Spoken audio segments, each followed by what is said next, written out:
Hi, I'm Leilani, and this is the Shawk23 podcast by creatives for creatives.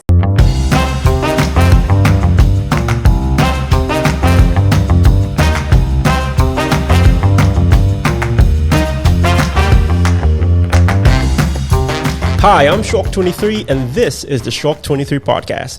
This is the podcast by creatives for creatives, where I chat with other creatives in this industry, and we share our knowledge and our experience of what it's like being a pioneer, basically, in this industry. My guest for today has had many roles, and she has been the runner-up at the Miss PNG Quest, been the longest contestant in the Miss PNG Quest. She runs a thrift shop. She's currently a co-founder at a modeling agency, and she's still pursuing a law degree. My guest for today is none other than Leilani Konjib. How you been, Leilani? I'm fine, thank you. I know, you can feel the nerves. Hey, relax. Calm. How have you been? And yeah, thank you for making the time to be on the show. I've been fine. It's been a really hectic couple of months, I would say. So I'm excited to be on this podcast as well. I hope you're excited, Very. I try to create an environment where everybody's having fun. But if not, then, I'm not doing my job right. Anyway, before we get back, before going to deeper discussion, here's a word from my sponsor. The Shawk23 podcast is proudly sponsored by Smart Hills Corporate Solutions. Smart Hills Corporate Solutions provide IT solutions for corporate businesses and creatives like myself. They provide a wide range of products and services and are certified resellers of software such as Microsoft Office, Adobe Creative Cloud, Wondershare, and more. To find out more, please visit their website on www.smarthills.com.pg. Now back to the show. And we're back. So Leilani, tell me more about yourself. Where do I start? Start with your full name and where you're from. For those people who don't know who you are, who is Leilani Konjib? Okay. Hi, everyone. My name is Leilani Konjib. I come from a mixed parentage of Morobe, Central, and East Subic Province, and I am 27 years of age. Wow. Yeah. And now, I brought you on board because I really wanted to talk. You've had the fashion and the modeling industry has been a big thing recently. It's been booming. And you, as someone who's been a model in an industry, walked the runway, and then now managing models, and then also being a woman in the industry and in entrepreneurship as well, and then studying law, which is a very, very hectic course to take. And then running not just one side business, but two side businesses. How on earth are you managing and balancing all of that? I think to simply answer that, it would be taking on day-to-day tasks and adapting to the situations that are in front of you. Mm-hmm. Yeah. I used to overthink a lot, and that would be depressing. And so I decided to change that by addressing what I needed to on a day-to-day basis. So it would require me to make decisions on the spot, depending on whether it was important or crucial, or if it was not, would ultimately affect the type of decision I would make on that day. So basically you have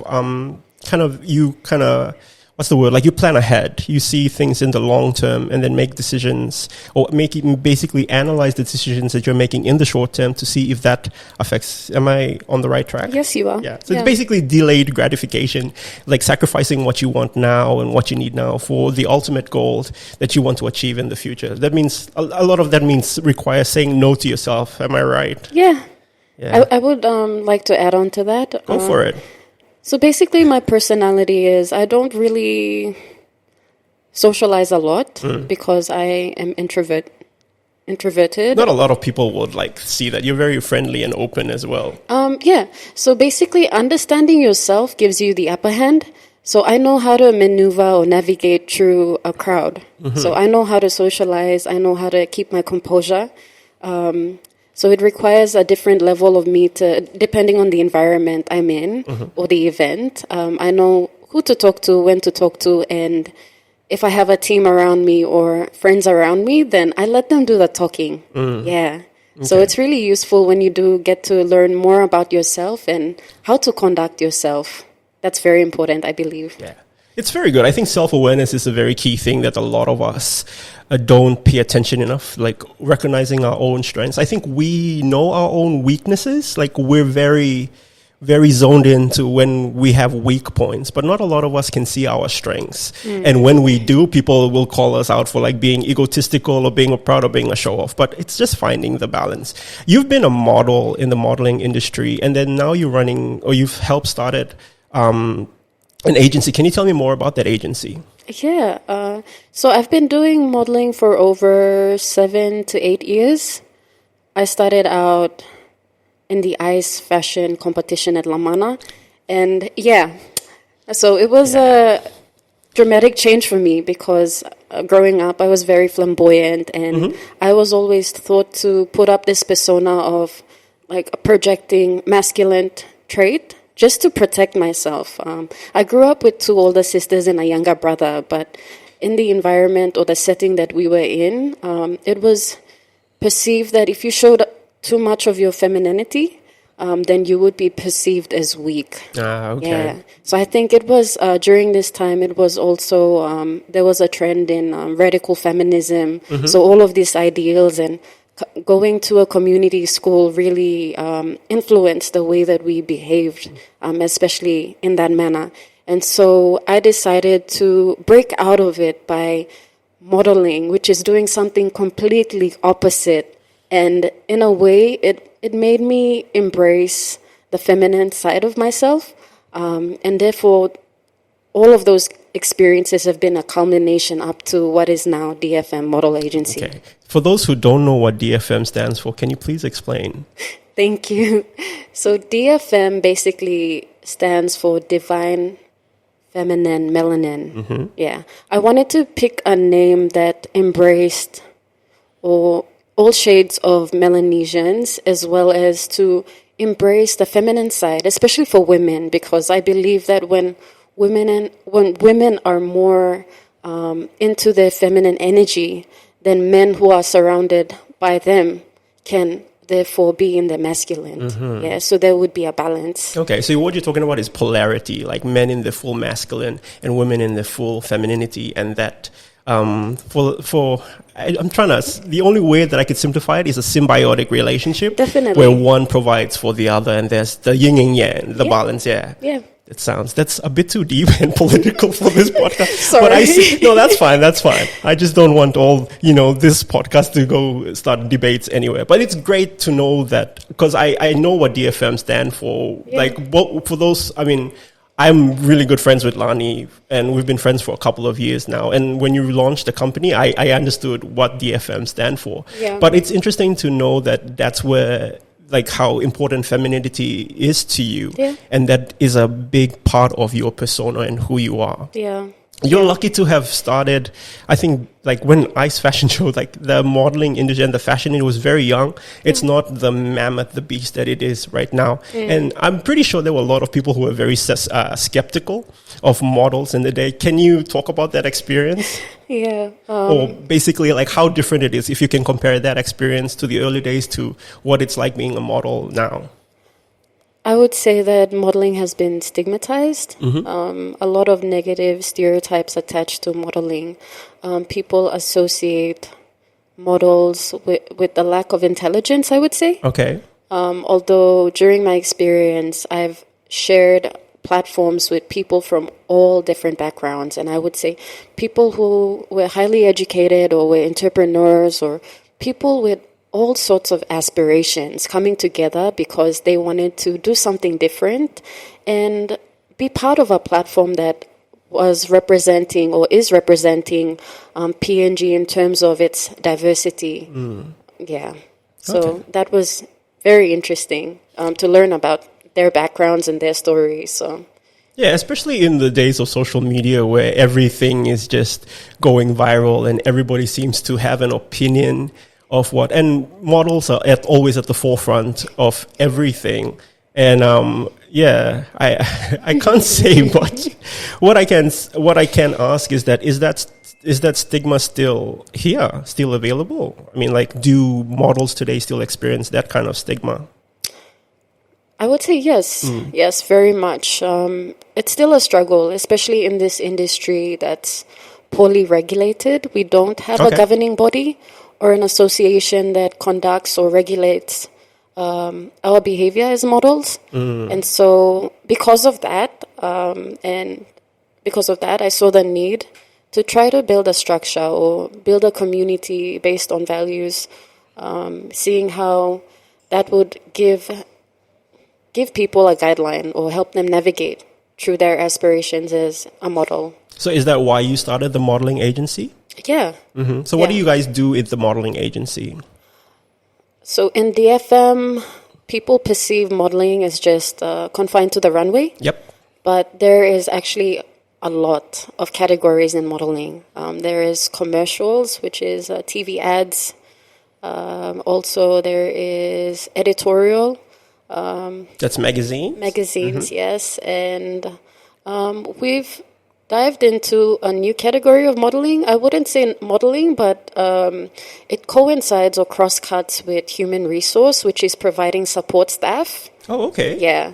So that has been really interesting. Like one of the gigs that we did was ushering and providing support during a funeral service. Oh, wow. Yeah. Okay. So I really liked that engagement because it helped us connect on the human component, especially being able to provide a service that helped the families that were grieving to focus on unpacking their emotions and allowing us to move people around and get them to where they need to be. So I love that we did that. That's very interesting. I've never seen it from that point of view. So there would be support stuff for like events as well, like weddings and conferences or anything. Yes. So what's it like managing models now, from being one to managing them? So I always like to disclaim or describe to them that when you do join this agency, it's about you and it's about building your brand or learning as you go, because you can never fail. You only stop failing when you stop learning. You either continue to build on your success, or from the mistakes that you make, you improve from that. So we try to teach as much as possible progressive growth. That's very important. Yeah. So that's something that I try to teach the younger models, because most of them are, the youngest we have on board is actually 17 years old. Wow, yeah. Okay. I wasn't going to take her, but it was because she came with her mom. And her mom also supported her in Duva. And I was like, okay, so long as like there is parental supervision and consent, then we can take you on board. Usually we take people who are 18 years old. Okay, so that's your cutoff mark. Yeah. 18 to 35, because we're looking into the youth spaces, although due to the past experiences we had of people reaching out and asking us for people who are above that age, we're looking into expanding. Wow. Yeah. True. So it sounds like you're really growing and there's a really big demand for... Are there other modeling agencies who are also doing this that you are aware of?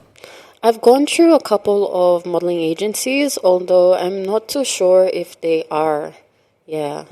So I'd say that based on like my experience with them, I'm also grateful to have gone through their platforms or their spaces. And based on my experience working for a government organization that deals with a lot of people on a daily basis, it contributed to what is now DFM. So managing people is, it's interesting. It's a skill of its own, and you being a people person, and just from us having our conversation, you seem to have gained so much wisdom, even though you're so young. Where does most of that come from? Yeah, I would say learning from other people through their experiences, their lenses, and being able to hold conversations. Like I would say, I learned so much from you as well. And how we talked about so many things or have seen from different angles.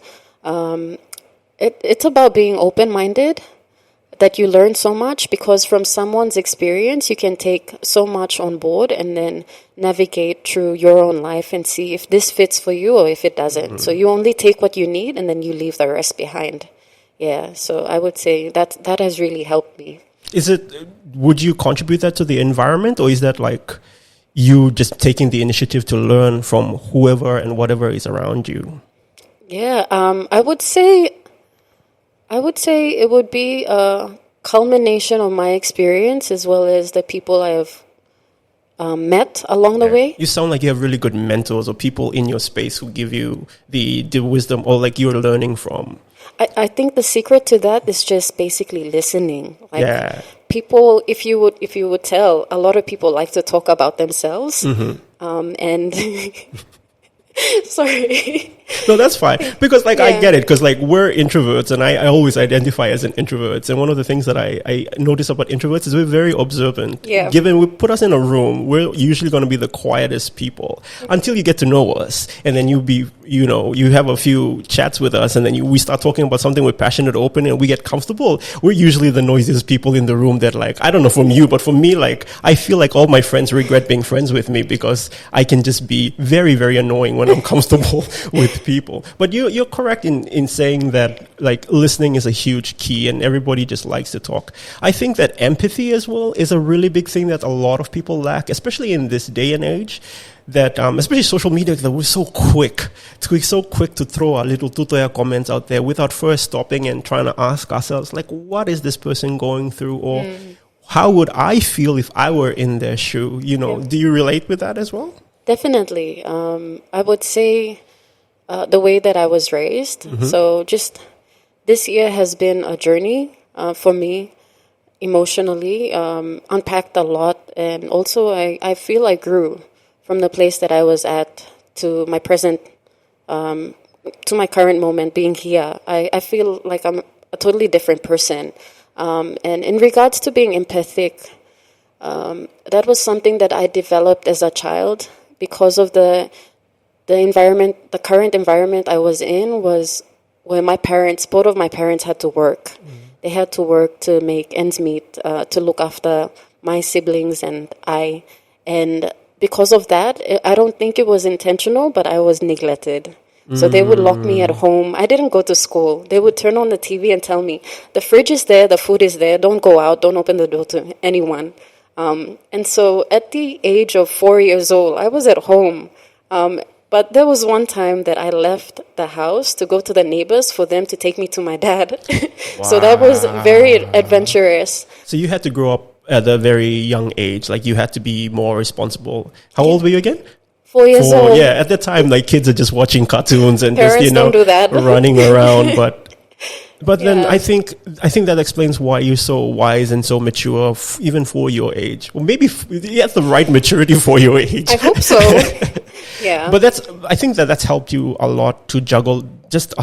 I feel like you're handling and dealing with, like, juggling a lot. And the thing about not having a full-time job and, like, working in your own business is that if you're sick or if you're having a day where you just don't have this, like, you're having a bad mental day, or you're just having an emotional thing, or you're going through something and you just want to stay home. Like, if you have a job, you can just call in sick. But when you're running a business, you have to push. Just nobody there to come and to tell you, hey, you gotta, get yourself together and get this right. Like, how do you find the strength to manage all of that? Yeah, I think it goes back to finding out what your purpose is, just looking at what your goals are, if they align with your vision, and making those choices. So when you do say that when you are your own boss, you won't wait for someone to tell you to do something. You have to get up and do it yourself. And there are some days where, like, I'm mentally challenged because of a lot of issues that are being thrown at me one after the other, whether it be family or it be personal or business. But then I'm always inspired to get up and do something for myself. Because at the end of the day, you are your own person, and your personal growth depends on you. So those challenges have really pushed me and have also provoked my thinking in terms of how can I be a role model to those who are coming after me, or especially for the people that I love, such as my nieces and my nephew. How can I be better for them? Or how can I set an example that they can follow? So those are the things that motivate me to take on a day-to-day basis in terms of running your own business. I did work a full-time job with the government, although seeing how I worked that long, especially I would say 6 months in a job that was, I would be the first person to get in. So 7 a.m. I'd clock in, and then 10 p.m. I'd clock out, and sometimes I would work on a Sunday. Yeah, so that was I loved the job, actually. I loved the issues that came in every day because it stimulated my mind. And so you're just a problem solver all around. Oh my gosh, yeah. I hope so. You just look for problems to solve, like, I'm there. Hey, red Is flag. that why you're studying law as well? Just to solve everybody's problems? No. Maybe. Yeah, so because of the lack of time I had with my family, all of that changed when my mom passed away. Yeah, I saw that I was working too much and I didn't have quality time to spend with my family, and also being brought up in a background where both my parents were busy and they didn't have time for me kind of changed my perspective. And yeah, I came out thinking that, if I become an entrepreneur, if I become really good at the business that I'm doing, then maybe I will have time for my family. Maybe I will have time for like my relationships, to focus on nurturing the relationships that I have, and then hopefully a family in the future if God blesses me. That's basically your why. Like, that's what's really driving you to just juggle all of these things. Yeah. Yeah, it's so inspirational to hear that. Like, some people go into business just to make some extra cash, or just so, they want to live a glamorous lifestyle, or, just to do something just to be like financially free and all of that. And it's good to meet someone who, obviously, we all want to be financially free as entrepreneurs, but also to have a deeper purpose, that you're doing it not just for yourself, but those whom you are taking care of. And I really didn't want to bring up your mom, but I'm thankful that you did, because it's good to know that.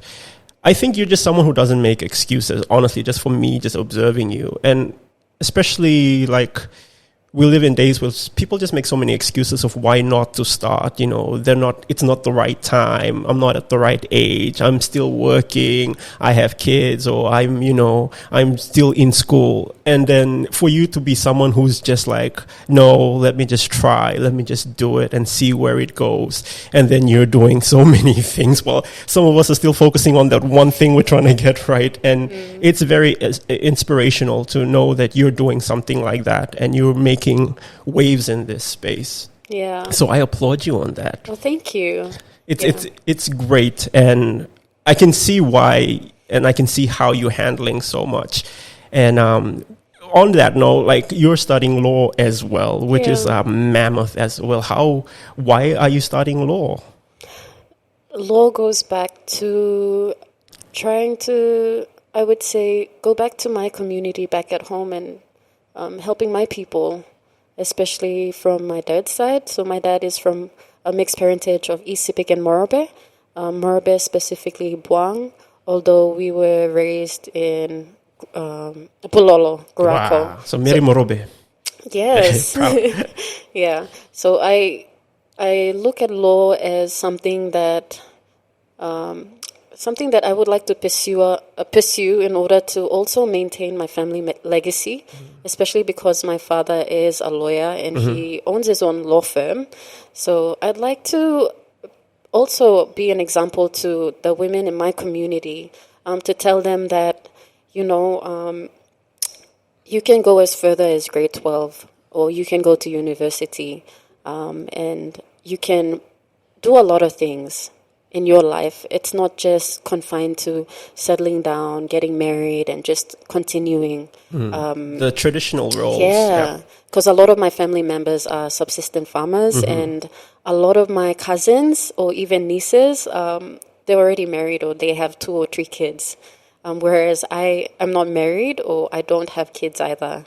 Yeah, so it's something that I want to educate, especially the women there, to try to push them to reach out for more. Given my experience of also traveling abroad and seeing the outside world, like, it's really amazing. There's so much in life that you can do. Yeah. And so coming back to pursuing a degree in law will also mean that I have to weigh out the pros and cons of the businesses that I have, look at the opportunity cost. And that's why for the new business that I started, which was DFM Modelling Agency, I knew that I wouldn't be able to do it alone. And so I came together with a group of like-minded individuals who also had the same vision, especially to assist with helping this industry grow. And so they are now on board and they give 110%. Like I would say, we all know what we're good at. And so, for example, myself, I do most of the planning and paperwork. So administration is like something that comes natural for me. And then my other friend who came on board, his name is Shane Diap. So he does the model coordination and organizes logistics because he's really good with people and connecting and talking a lot. For me, like I'll talk, but then like I'll shut off just to reserve my energy until I come back to a full tank so that I can talk to other people. And because of that, like we complement each other so well. So if I need to do something, but I know that it's not within like my capacity, I tell him, hey, are you free? Can you do this? Yeah, so we've been able to help each other because of the relationship that we have and knowing our strengths. And I would say that has contributed so much to our progressive growth. I can't say success because we haven't met some of our milestones, but we're really in a good spot right now, I would say, within the past 3 months. Yeah, 3 to 4 months. You've grown. Like I've just seen you. You're basically everywhere on Facebook and on Instagram, and it's. I kind of like that you don't define that as success, but a milestone, because everybody has different definitions, and it's important that we define our own success, because other people outside can see you and be like, oh, she's succeeding. You know, she's all over. She's getting gigs, booking modelings and stuff like that. But you're like, no, I'm not that successful, but I'm still yet to achieve milestone. I haven't achieved my definition of success yet. Yeah, that's interesting. It's interesting that you're very strategic. Is that the benefit of studying law as well? Is that you're just a very strategic person? I would say I love books. I love being detail oriented. Sometimes it can be messy, especially with the overthinking and overanalyzing. But then I would say having goals or a checklist of like the pointers, like it really helps. And then having people like my dad give advice about the law because he is well versed. And law is a really wide topic. Is there a particular branch you're studying? Or you're trying to master? I think my interest would be in commercial and international law, although I would like to litigate. I would. Yeah. Commercial law sounds relevant to what you're doing now, because you're just in the commercial space, and it'd be good to have someone like you on our team as well. Oh, yes. Yes. Yeah. Like everybody needs an accountant, and everybody needs a couple of lawyers if you're really trying to start a business. It's always like for creatives, I think creatives, the easy part is being creative. The challenging part is just figuring out the business model and then all of that. Do you experience that as well, or you're just blessed to be in the company of greatness? For lack of a better word. Wow. I would say it's a bit of both. Being creative is, I would say the limit of being creative is where your mind's eye stops seeing. So for people who are creative, they are naturally blessed. And then trying to find the balance of how you translate that into something that you can turn into a business or basically solve a problem, I would say. That's another thing of its own. So I would say, like, back to my experience and just having conversations with so many people, whether they're young or old, people often like to provide advice. Like, that's something that, you would figure along the way if you focus on listening, I'd say. So that was good. That was really good. I really want to talk about you just at the beginning of the interview. You talked about like branding and personal branding. I heard you on the Tribe FM interview. That was something that you really discussed. And as someone who's into branding, how important, like as models are also kind of brand ambassadors in a way. Like if a company hires you, you are hired not just to like be in the shot or be in the video, but you kind of represent the company as well. What is that like? Yeah, I think back to my experience being a contestant in the Miss PNG Pacific Islands pageant. It's something that I had to learn, especially when I was a one-man team. Ooh, yeah. Okay. So that was interesting. So from the making the appointments to the interviews to organizing events. So you had no help from your sponsor, like the person who... I would say they assisted with admin and logistics. But you had to do the bulk of the work. Yeah. Oh, wow. Okay. Yeah. I had people come on board, but then COVID happened and a lot had changed and they also had their own like commitments. So I totally understood. And then like I knew that I had to do something or nothing would happen. Yeah. And so in terms of branding, I had to learn a lot about the values of the like my sponsors, the company I was representing. And the best way to go about that was also working with them. Yeah. So I worked as a front desk officer at the Sanctuary Hotel. I also worked as Mr. James Pang's personal assistant at one time.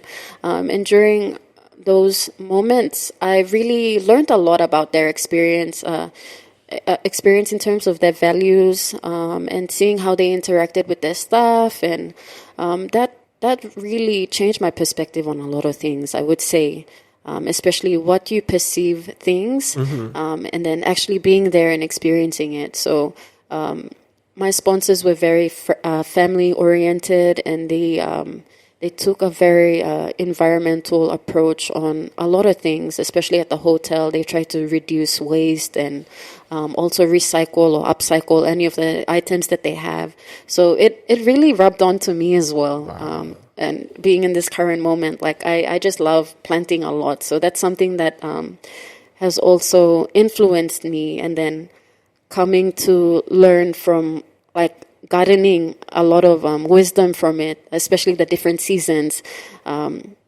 Although going back into branding, I had to learn so much about the people I was representing.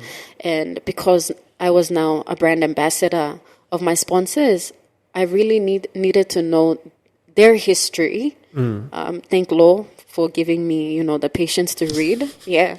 Well, you're a lawyer. That's part of your job. Oh, thank you. You have to go through so much. So learning about their history, also learning about their values, learning about their interactions with others. It wasn't just about like what you read on the paper, but also how you interacted and engaged with other people. So branding for me was, how do I connect my values with their values?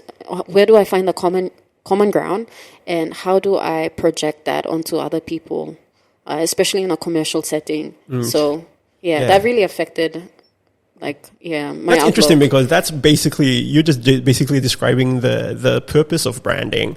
Though for branding, like the difference between branding and marketing is building relationships with the customer base. For marketing, you attract, you put out promotions, everything. It's just to attract new customers and to build a customer base. But branding is building that relationship. So the highest form of branding is like brand loyalty. Like you have Apple fans. Like Apple fans, it doesn't matter what Apple puts out. If they're a dedicated Apple fan, they will buy it because they have a strong connection with Apple. And that's branding. It's just representing those values. Is that something that you teach to the new models in the industry? Because I heard you've done mentorship workshops as well. Yeah. In terms of the workshops that we carry out, we as much as possible, we try to encourage peer-to-peer mentorship. Okay. So bringing on people who have a vast experience and getting them to share their experience onto the junior models. So a lot of them are actually first-timers. Okay. Yeah. They're very enthusiastic. And also we have to be particular in the way that we conduct ourselves towards them, because they haven't really experienced the real. spaces. That's the great thing about it is like they're just blank canvases. Like they don't come with their own biases or their own or they're just willing to learn, and it's exciting what you can impart into them and what they can take and then run with it. Yeah. Sorry, continue. So with that, we try to, as much as possible, encourage them to make decisions of their own, but we also give them the best advice from what we know. So we tell them only we can give you our experiences or advice, and it's up to you to choose and pick what works best for you. So in terms of branding, we try to tell them, okay, I've been in this pageant for a long time, especially for like close to 3 years, and it really set my mind to being committed to holding that position, especially because I had to start from scratch, as in all my social media was gone. Yeah, I had to become a new person in order to give space. Just to represent the business that was sponsoring you. So like you said, becoming a blank canvas, like that was something that I had to become. Like nobody understands the struggle. Like I would say being part of that platform, which I'm grateful for, also came with its challenges, which I feel was necessary for me to like change and become a different person. Yeah. So for that season, I was that person for that season. Just the opportunity to reinvent yourself to become someone better. Yeah. So it regulated a lot of my behavior in terms of like the things that I would do or how I would dress or how I would conduct myself in public. Because I was now stepping into a space where I had to be a brand ambassador. Yeah. So in terms of modeling, how that connects is that we tell them DFM is just a space for you to grow and find yourself. There will be a lot of opportunities, a lot of gigs from the different categories of modeling, but then it's up to you to choose which one is best suited for you. Although at the end of the day, if you become someone who is versatile, you will be high in demand. So we try to emphasize on that, and then we also try to we try to instill in them the core values that we have, which is representation, creativity, inclusivity, respect, and discipline. Discipline is like so important. Yeah. As you said, delaying gratification. This whole conversation has just been about how disciplined you are, and I really enjoying it. I hope so. No, it is, because like it's like you just sharing your journey. Everything that where you are now, it makes sense to me. It clicks. You know what I'm saying? Like, it makes sense that you are where you are achieving what you are achieving, and you're on the path to where you're going because of where you've been and what you've learned from where you've been. Like, all of that has been compounding, and it makes sense. It's not like you came out of the blue and then you're just doing this. Everything that you've been going through has been preparing you and aligning you to be where you are today. And that versatility and those things of being like someone who are those values that potential businesses or corporate houses who want to hire a model, is that what they're looking for? Is that what they value? Yeah. So I think from my experience, I would say yes, definitely. If you're able to do like multiple things, then you become highly favorable. In terms of a model, we had sent out a survey, and in that survey also included some of their hobbies. So hobbies such as cooking, writing, or singing, or even talking. And people didn't know why they were filling that out. But then I explained that, as a model, it's not confined to the runway. So there could be a commercial ad where like they need someone to cook, for example, trukai. And then if cooking is something that you enjoy, then when you're giving that opportunity to be in that scene, then it will come natural to you. Therefore, being given an opportunity to be in a commercial where like the engagement is natural, you therefore connect with other people. Yeah. So that was the whole idea of running a survey and finding out what other interests they had. And being able to connect. You sound like you're building more of a talent agency than an actual modeling agency. Yeah. In terms like, I think when you're doing modeling, Yeah. everybody is so focused on runway, Yeah. but for you to prepare people to be in commercials and things like that, it sounds more like a talent agency as well. So I think if you change your name to talent agency, I expect, no, just kidding. we're probably getting to that place. Yeah, we probably are, because we've had people reach out to us, and then we also had the privilege of working under and alongside PNG Design and Fashion Week. Yeah. So we're looking into the future to potentially have a partnership with them. So that's where we get to step into the modeling phase, as we can help assist with casting call-outs, auditions, and vetting, and just getting organized all the requirements and setting that standard. Yeah. It's kind of good that, because you're kind of doing all the grunt work for them, so they can focus on like the show or focus on the event, and then you can worry about looking after their models, so they're runway ready, or whatever it is that they're going to achieve. It's one of the things that I've learned in my experience as a creative is that when businesses hire you as a creative, you have to put their needs and their interests first. They don't hire you, like when they hire you for your art style or for your music, it's most of the time, some people don't like it when I say this, but they do it for themselves. They do it to push a product, to push a service, to push their brand. And, you know, they, for lack of a better word, they kind of use you to furthermore. And we don't get used, but we have a transaction. I'm trying to pick my words very carefully. So it's often uncomfortable for people to put aside like their own taste and stuff like that, to put the needs of the business first. Get what I'm saying? Like I separate work I do for myself and work I do for my clients. I see. So when I started, I had issues with revisions. Like when the client did not like what I was presenting, I had issues with that at first. But then I stopped and I realized, no, they're paying me to do work for them. So they own the work. They have every right to criticize or to make changes. So that separation, sometimes I find like a lot of creatives have a hard time at the beginning doing that. Like they complain, it's like, why don't you like my style? But it's not about us when we're in the commercial space. Yeah. And I think it's important that we have outlets for us for self-expression, but we also have to put up the needs of the business in first. Yeah. Because we are a business at the end of the day. Yeah. I definitely agree with you, and I'd like to expand on that. Sure. I learned that the hard way when I was modeling on the runway, because we thought that, like most of us models, thought that it was about us, especially on the runway, going and standing and posing.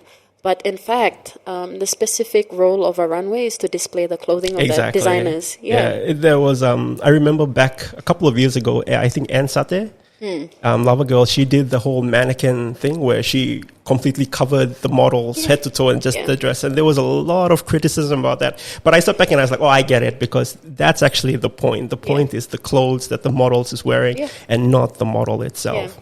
Yeah. I think the part that we play as models is being able to wear their creation and putting life into it, where people can see that, these are people who look like us. Therefore, the connection is there. I can then imagine myself wearing those clothes. And that's the value of a model or someone in commercial. It's just not to, be the talent or to be the face or be the pretty person in the picture, but it's to sell the experience, I think, and to sell, like, this is actually, it's like not like a mannequin in a store that just stands, but it's someone who you have a very full visual experience of what the designer is trying to portray. Yeah, definitely. I think that's one of the things that we miss as an audience, is we just see all these people and we kind of criticize them for like, they're just people who want attention, but we fail to realize, no, they play a really huge part in the industry, in the life and the role of a designer. It's just, they're just not people who are walking up and down in pretty clothing. They're actually there to help the designer too. Yeah. I'd also like to add on with what we're doing, we really want to understand what our clients' needs are. Therefore, like, it is my job, especially because I deal with admin, to find out or profile the companies that are engaging us. So as much as possible, I try to find out information about what their expectations are. I make sure it's standard, where it is achievable. And so once I do get that information, then I communicate it to my models and I tell them, look, the clients are like this, like this, like this. We have to act a certain way, we have to behave a certain way. Or, for example, I tell them, when you're out there doing your job, put your phone away. Don't hold it. Because when you do that, you are being disrespectful, and it not only shows off your skills as a model, but it also reflects to us, DFM, as a modeling agency. And as much as possible, we want to be respectful, we want to be disciplined, we want to showcase our values and tell them that, okay, we mean business, we respect you, and we want to give you the best service. And so I would say profiling has been, in a positive sense, just understanding the values of a company and what they do has really played or has been influential, especially with the things that I have done leading up to now. Yeah, that's basically what every creative should be doing. Is that you should be getting to know your clients. You should be asking not just what they want you to do for them, but why they want it. One of the things that really helped me to switch to be better, to better serve my clients, is asking them why they need things. Why do you want this artwork? Or why do you want this video? Who do you want it for? Who's your target audience? What's the tone that you want? What do you want them to feel? And that's helped to, if you do that, you'll get less revisions. Like, trust me, the less that the client will come back to tell you to do things, because you understanding them. And that's really the value, where you start creating value as a creative or as a model or as a business person, is that when you really understand your audience, understand your customers, and you want to provide them that full service. Yeah. So it's been an interesting journey, especially using modeling as a platform for me to network. As a model myself, before actually being able to open an agency, and then using the knowledge that I have to impart on those who come after. Yeah, because I believe that like with the metaphor of planting, there's a season to plant, there is a season to nurture, and there is a season to harvest.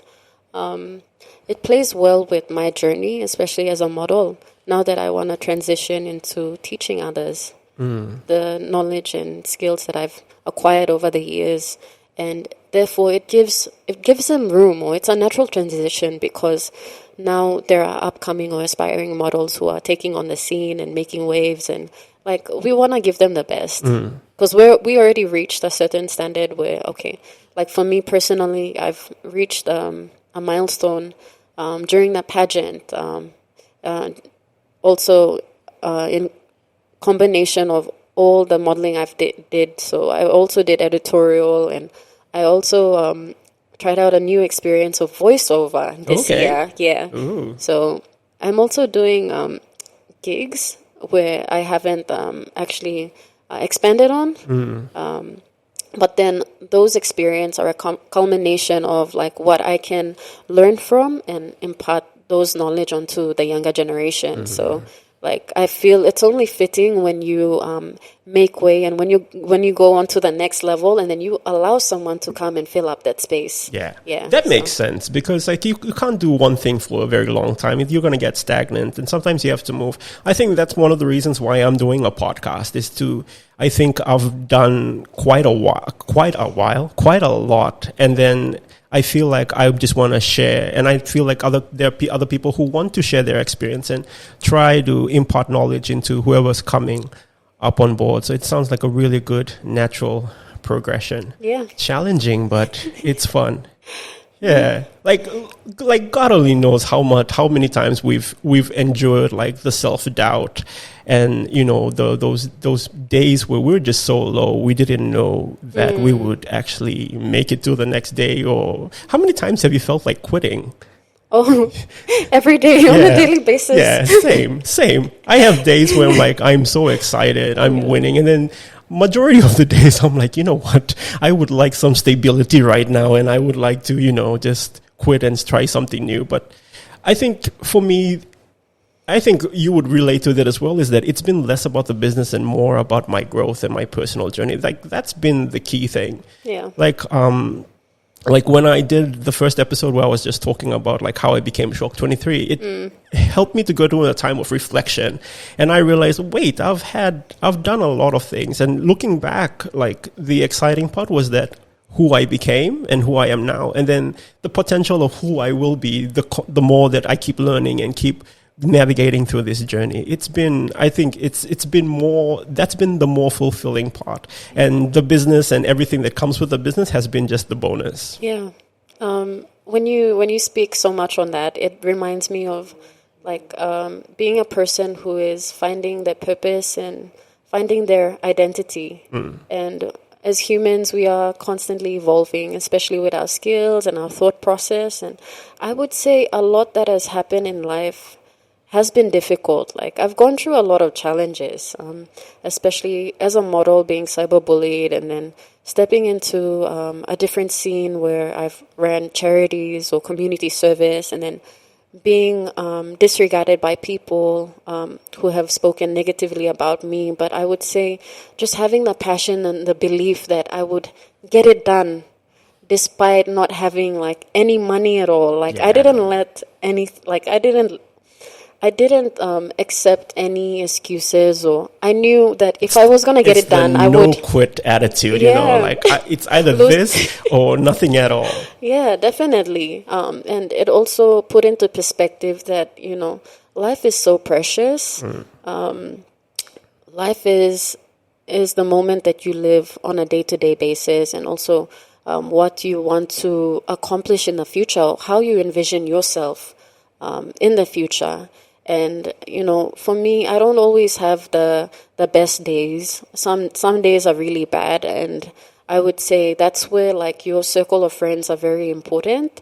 And they have really, really helped me get through a lot in life. And I would say, like, part of my success, it wouldn't be, like, I wouldn't be where I am right now without, like, my circle of friends or, like, the support system that I have. Like, it's really important. Just having one good friend can make a whole difference. Like, you don't need a lot of people. If you have a lot, then that's fine. Like, awesome. But if you have one good friend that supports you, that believes you, that affirms like what you're doing, that also keeps check of you and says that, hey, you told me you were going to do that, but you're not doing that. Like, you're going out of line. Is this something that you're like trying to do now, or how? Just because of that, like, I would say, like, my circle of friends have really influenced or have helped me or helped this journey of me reaching certain of my milestones. So as much as possible, I try to reciprocate by showing support, not because it's a task or it's something that I have to do, but it's out of love and respect and how I can honor them the best way. So, I'd say that. Yeah, I relate with that. But if I can just add on. Yeah, sure. How you talk to yourself and think about yourself is equally important, because most of the days we're alone, right? We won't always have our support staff with us. And it's in those moments that you really get to know yourself, and how I've had those days where I've felt very low, but I've had to talk to myself. I'm very happy to have worked on that. Like, it wasn't something I was born with. Like, I really had to identify the negative voices in my head and the negative criticisms that I was having about myself, and then working towards turning those around. Yeah. But it's always good to have yourself, because you spend a lot of time with yourself. And you have to watch how you think about yourself and watch how you talk about yourself. And then you have to make those necessary adjustments, because if even you yourself are not on your corner, then, you know, you're going to make make things a lot harder for yourself. Yeah. I'd like to add on to that. Sure. Actually, just add on. How you speak to yourself, or how you actually interact in a settings, how you project, it says a lot about yourself. So especially in terms of insecurity or your choice of words. So being a person who is observant, like, I've seen how I can't say that I'm perfect. Like, I've made a lot of mistakes. Who is perfect? I've made a lot of mistakes where it has really pushed me away from, like, a group of friends that I had before, and now I don't. Because of the way that I was acting, and because of the space that I had, like, I really had to ask myself, like, why did this happen? Was it a me problem, them problem, or, like, is it something that's deep rooted in my insecurities? And I really had to sit down and think and talk to myself. And if the talking was going, like, if I had so much going on in my mind, then I would then seek counsel from my friends and tell them, look, this is how I feel, this is what's happening, like, what do you think I need to do? So having that support or having them see from a different perspective, they have also helped me navigate through it. But I love that my support system or group of friends always lay out the options and tell me, this is what's going to happen if you choose A, B, or C. This is what's going to happen. At the end of the day, you're an adult. You have the power of choice to choose what is best suited for you or your needs. And I like that they are brutally honest. Yeah. So everybody needs friends like that. Yeah. Like if you have yes men in your, like yes people in your crew, like they're not helping you, like who agree with everything. You need people who are gonna like slap you in the face with some hard truths, make you cry, make you wanna, block them on social media. But you need those hard truths, and you have to create the environment for you yourself to grow. Yeah. I really like what Zig Ziglar, I think it's Zig Ziglar, he gets up and says that you will never outperform how you perceive yourself. Yeah. So if you believe, and then there's, like, we can talk about limiting beliefs and all of that, but like if you had a very traumatic experience of failure and you believe you're a failure for most of your life, you're going to perform as a failure, even though you're going to sabotage your own self and your own success. So even if you are making progress because you have deep down, you believe you were a failure, you're going to look for opportunities to fail. Like that's how crazy the mind is. It's just, if you don't have a good relationship with yourself, with your thoughts, with your words, they're going to manifest somewhere and then they're going to sabotage you and bring you down. Like, yeah, that's an interesting thing that I've learned about this. So spending time in introspection, like, checking yourself, trying to ask yourself, checking your behavior, how you talk, how you think, how you I think it's very important as well in terms of becoming a very successful people and running a business. And it's like tending to your garden. Like you have to keep the weeds out in order for the trees and the fruit and the veggies to bear. Yeah.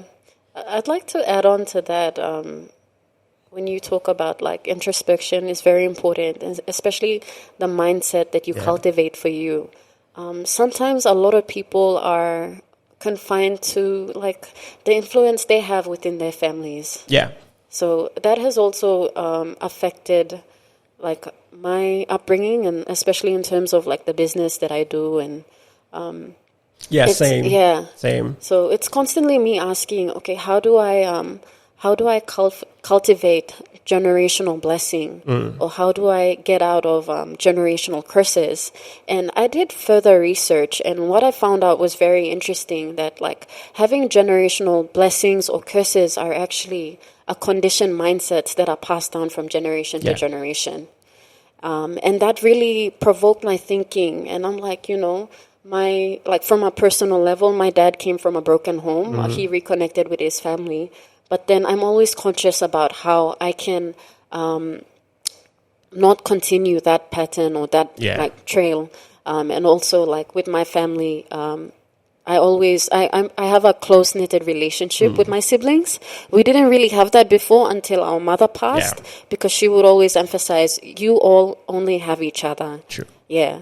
So no matter how hard you try, you're just stuck with family. So definitely might as well get along with them.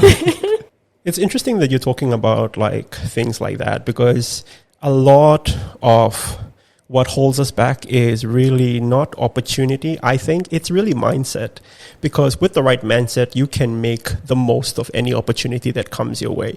There have people who have gone, like there's a common saying, like rags to riches. And it's basically because people had this no quit, no, I'm not going to give up until I make it kind of attitude. And they just made the most of the opportunities that they came on board. I relate to that as well. Like I journal, so I keep a journal, and I like to write almost every day. And I've been doing it since COVID. Oh. And the interesting part of that is that I've been learning a lot about myself and about my mindset and about how I think about myself. And it's been interesting that there will be days where I like read what I wrote couple of years ago and then see where my mindset was and to where it is now. I remember, like, I used to be, man, I think we're going over time, but it's okay. This is important. I remember there was a time when I'm someone who's recovered from a very low self-esteem and a very poor self-image. I just never saw myself the way that other people saw me. Like, people would compliment me and I'd be like, what are you talking about? Like, and it took me a while to get over that. But I remember the first time I wrote in my journal, hey, Chan, you're going to get through this. I believe in you. And it's different. It hit different.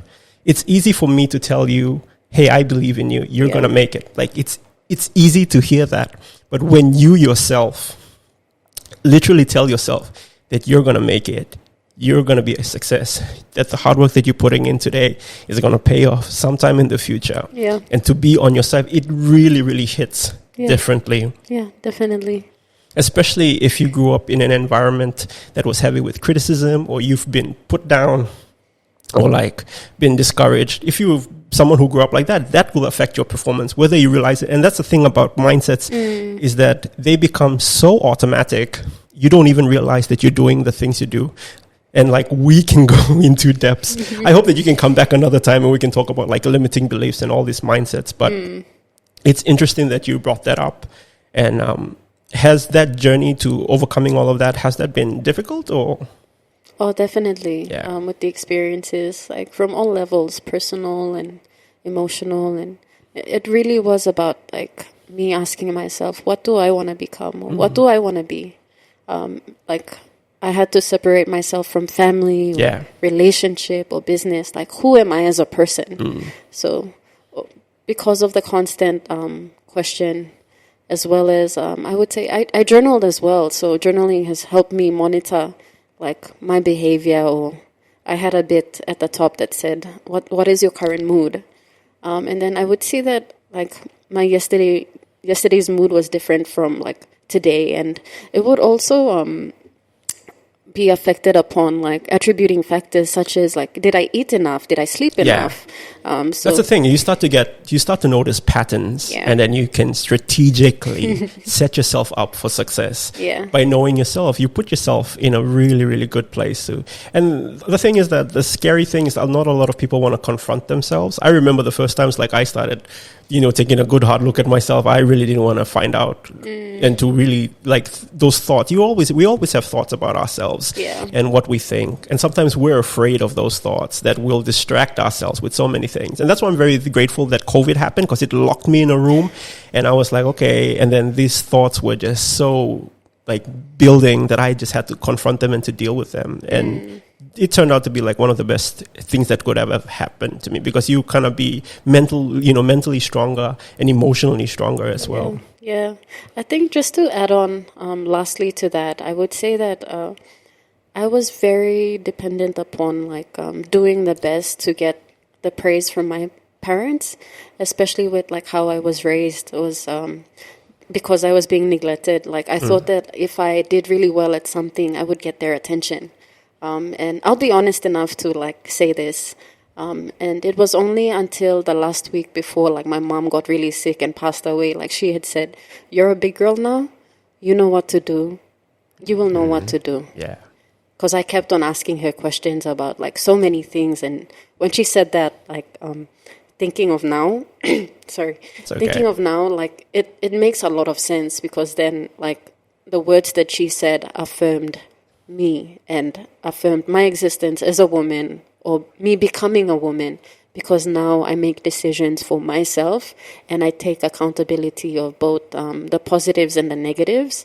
And I'm very grateful, especially because she was my biggest supporter. So now like coming back into that headspace, or like in relation to what you said, it's really about your belief in yourself and seeing where you want to be and seeing how you can get there. So thanks a lot for having me on board. No, it's good to have these conversations. These conversations are important, and I don't think they happen enough, especially in Papua New Guinea, where we have strong family and traditional values that often dictate us. We do things for our family, and to hear things like you got to put yourself first, and you got to put yourself, put your needs and your wants and what you want in life. Those things sound very selfish to us, but if we cannot take care of ourselves, how can we take care of other people? Definitely. Or one thing that I've learned is that if I'm sacrificing my well-being to take care of other people, I will get bitter when they don't reciprocate. So it's better that I look after me, do the best that I can with me, and then help other people. So when they don't reciprocate or they're not in a position to help me, it's okay. I got me. God's got me. We all good. You know, I think that's my mindset. Yeah. That's it. Okay. Before we get deeper, I think we're just going to wrap up right now. Thank you, Leilani, for joining me. But before we go, how can people get in touch with you or with DFM Modeling Agency? Yeah. So we have a Facebook page. You can go and check out DFM Modeling Agency. Basically, our numbers are there. You can reach out to us via WhatsApp or inbox us your interest. Currently, I'm micromanaging, so I hope people can be patient because I respond to 100 messages a day, so it can be overwhelming. Busy is good. Busy means demand. Yeah. So we're still navigating and seeing how we can delegate work to our team so that we can improve our service and make it more accessible to everyone. Yeah. So thank you so much, Chen, for having me on board. Fantastic. Do you have any advice to anyone? Yeah. I think the last thing I would say is be conscious. Be conscious in your decisions and live in the moment. Yeah. That's all. Fantastic. Thank you, Leilani, for joining me on this episode of the Shawk23 podcast. And that's all the time that we have for this episode. This was a really, really good one. And before I go, I would like to say a big thank you to the sponsors of this podcast, Smart Hills Corporate Solutions. To find out more about them, please visit their website at www.smarthills.com.pg. I also want to thank my camera people for today. I want to say thank you to Cheyenne Abel for setting up, for Petronella Gawi for helping recording, and also Oswald for coming in at the last minute. And yeah, to all my creatives, dream big, embrace your weird, and remember all things are possible to those who believe. I'm Shawk23. Haparua.